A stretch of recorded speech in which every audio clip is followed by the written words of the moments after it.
Hi Chris, it's Robin. I have your palettes open and your design done in each of the two palettes. And palette-wise, you did some nice work. You did some good work with the parent colors that you selected for your warm to your cool. You've got some interesting intermixed blends here for this one. And then you've got a really nice sort of contrast span here going from your ultramarine blue to your cyan blue. And so you did some good work in terms of building your palette first, which is always important to kind of see, what you're coming up with before you then start to apply it to a design.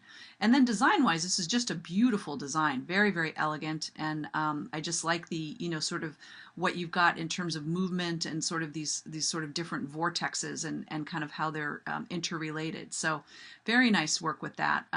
It looks like you kind of took the same sort of repeating form and then just kind of zoomed it in for the background, which is fine. You kind of have this sort of layered feel, but by not having them all sort of symmetric and sort of surrounding the central point and having this kind of focal point appear at different points, you are sort of getting this interesting kind of layered effect. So very nice job on that. This one tends to be a little flatter because you're so high key with this particular value. This is such a hot kind of saturated color that by having it in the same place in your picture plane. So here you have it it's sort of in the background, here it's in the foreground, here it's in your background.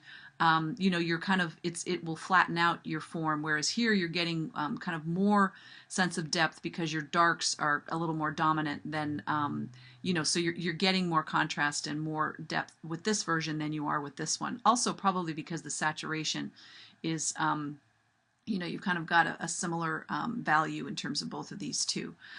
So just understand the difference in terms of when you're getting more depth than not. But it's a very strong design, very nice work with that. So it looks like you're catching up pretty well, which is good to see, and I look forward to seeing more. Thanks.